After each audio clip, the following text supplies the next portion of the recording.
മാപ്പിന് എങ്ങനെ മനസ്സിലാവുന്ന ആ റോഡ് ട്രാഫിക് ഉണ്ടെന്ന്? ഇപ്പം നമ്മളെവിടെ ഡയറക്ഷൻ ഇട്ട് പോകുകയെന്നുണ്ടെങ്കിൽ മാപ്പിൽ ഇങ്ങനെ കാണിക്കും ആ റോഡ് പോവല്ലേ, അവിടെ ട്രാഫിക് ഉണ്ടെന്ന്. സോ അതെങ്ങനെ കാണിക്കുന്നത്?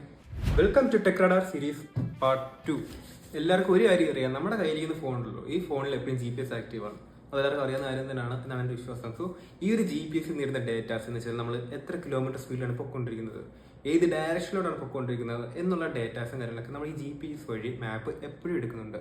നമ്മുടെ എല്ലാവരുടെയും ഫോണിൽ നിന്ന് എടുക്കുന്നുണ്ട്. സോ ഈ ഒരു ഡേറ്റ അനലൈസ് ചെയ്തിട്ടാണ് മാപ്പ് മനസ്സിലാക്കുന്നത് ആ റോഡിൽ ട്രാഫിക് ഉണ്ടോ ഇല്ലയോ എന്ന്. ഇതൊരു എക്സാമ്പിൾ വഴി ഞാൻ പറഞ്ഞുതരാം, അപ്പോൾ കുറച്ചുകൂടെ വ്യക്തത നിങ്ങൾക്ക് മനസ്സിലാവും.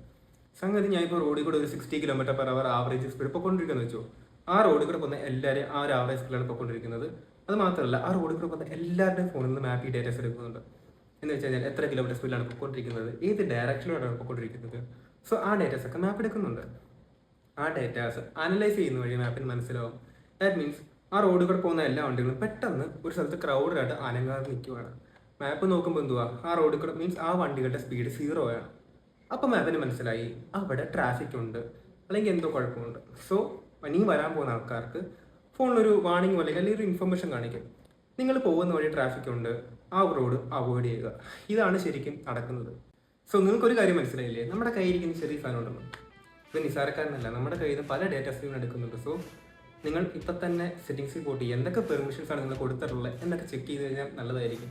അപ്പോൾ വീഡിയോ ഇഷ്ടപ്പെട്ട സബ്സ്ക്രൈബ് ചെയ്യാൻ മറക്കണ്ട. അടുത്ത് വിളിക്കണം. ബൈ.